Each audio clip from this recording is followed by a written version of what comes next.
আমি গত এক মাস আগে স্টেট বাস ধরলাম বহরমপুর, যাব আমি দিনাজপুর। তা আমার পাশে একজন প্রফেসর বসে আছেন, তিনি বেতাই কলেজের প্রফেসর। আমার পাশে বসা, উনি আমার কাছ থেকে অনেক কিছু জানতে চাইলেন যে আপনি তো একজন আলেম মানুষ এবং বক্তা, আপনি বিভিন্ন জায়গায় ওয়াজ করেন, তা আমার কিছু জিজ্ঞাসা আছে আপনার কাছে। উনি একজন হিন্দু মানুষ এবং ইসলাম নিয়ে একটু গবেষণা করেন, পড়ালেখা করেন, কোরআন হাদিস একটু চর্চা করেন। তো উনি আমার কাছে কিছু জিজ্ঞাসাবাদ করার পরে এবারে আমি উনার কাছে জিজ্ঞাসা করলাম।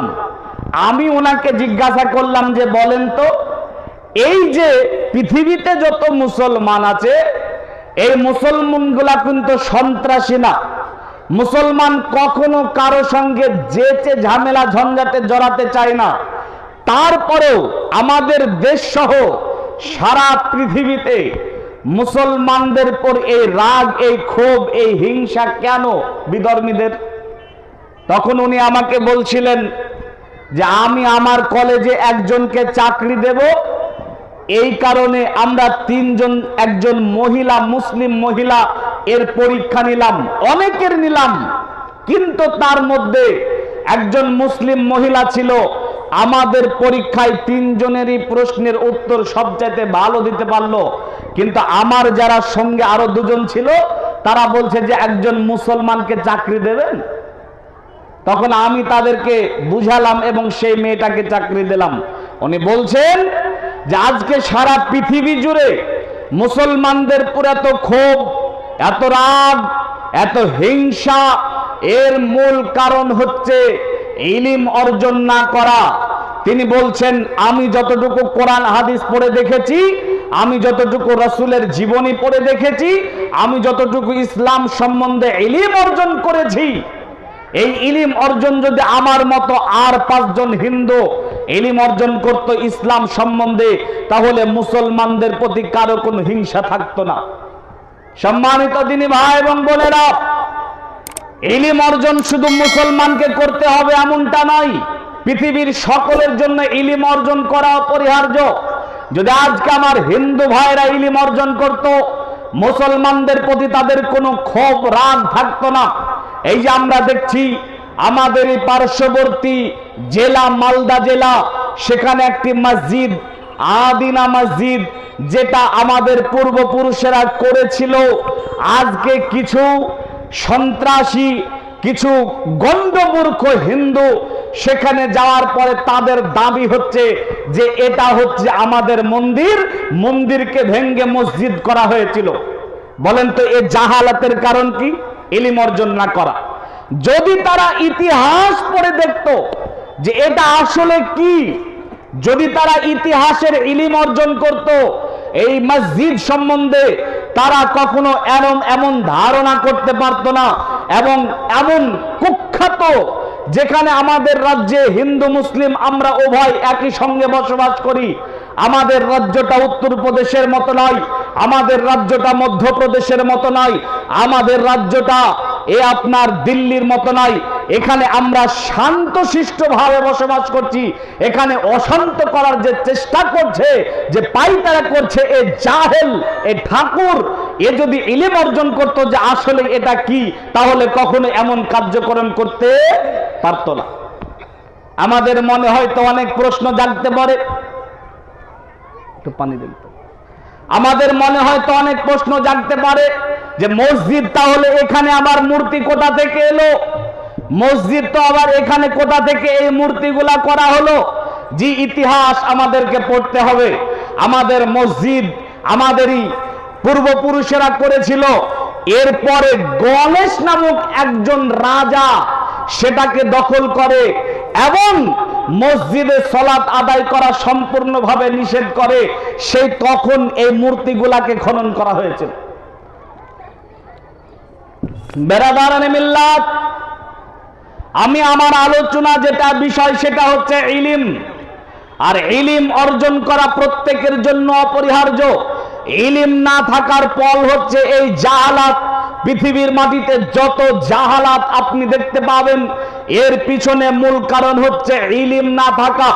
আজকে আমাদের সমাজে অনেক জাহালাত প্রবেশ করেছে। আমি দেখলাম কিছুদিন আগে বাংলাদেশে একজন আপনার পীর সাহেব, জিনার নাম নাকি জাহাঙ্গীর বাবা, ইনি আবার গেছেন মাঝ ভান্ডারের দরবারে। যাওয়ার পরে কয়েকজন পরীক্ষা নিরীক্ষা দেবে, তো মাঝ ভান্ডারের মাজারে যাওয়ার পরে বলছে, বাবা মাঝ ভান্ডারি, এই বাচ্চা পুলা পানগুলা পরীক্ষা দেবে, তো আপনি এদেরকে একটু ক্ষমা দৃষ্টিতে দেখবেন যাতে এরা ভালো রেজাল্ট করতে পারে। দেখেন, মূল ইলম না থাকার ফল এটা। যদি এই বাবাদের কাছে ইলম থাকতো, কখনো মাজারের কাছে গিয়ে চাইতে পারতো না। যদি এই সমস্ত ছাত্রদের কাছে ইলম থাকতো, কখনো মাঝ ভান্ডারের উপর বিশ্বাস স্থাপন করতে পারতো না। এরা যদি ইলম অর্জন করত, আল্লাহ রাব্বুল আলামিনের কাছে চাইতো। সম্মানিত উপস্থিতি, আপনার সমাজে যত জাহালাত আছে আপনি একটু বিবেচনা করেন, দেখবেন ইলম না থাকার ফল।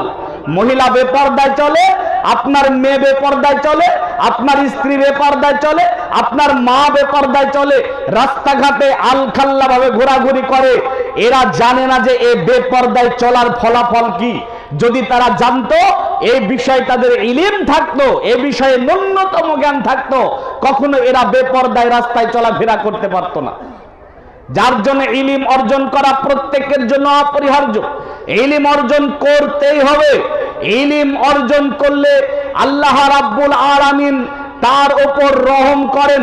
যখন কোন ব্যক্তি ইলম অর্জন করার জন্য বের হয়, তখন তার জন্য গাছপালা, পশু পাখি, পিপিলিকা এরা সবাই তার জন্য দোয়া করে। আজকে দেখেন আমাদেরই পড়োশী রাষ্ট্র সৌদি আরব, তারা এত উন্নত কেন?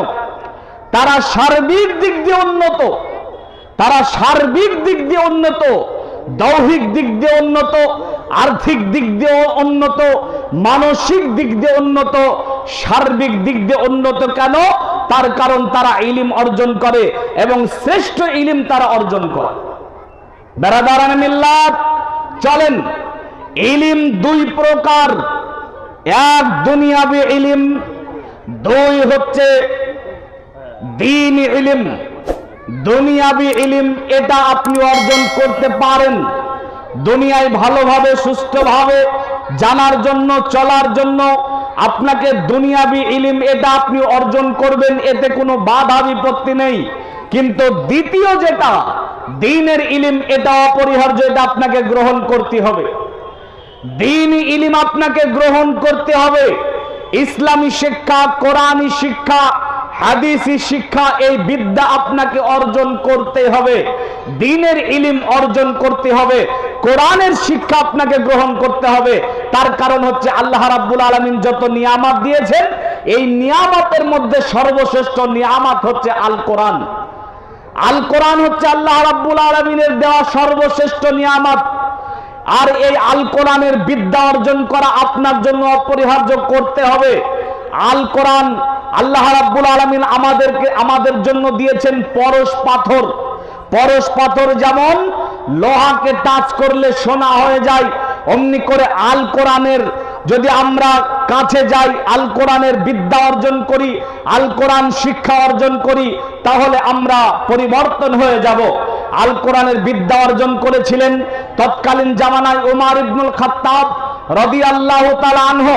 দেখেন না, মুহাম্মদ সাল্লাল্লাহু আলাইহি সাল্লামকে হত্যা করার জন্য যাচ্ছেন, প্রতিমধ্যে আল কোরআনের টাচে গেলেন, আল কোরআনের পরশে গেলেন। ওমর রাদিয়াল্লাহু তাআলা আনহু পরিবর্তন। আল্লাহ রাসূল ওমর রাদিয়াল্লাহু তাআলা আনহুকে ডেকে বলছেন, ওমর তুমি জান্নাতি।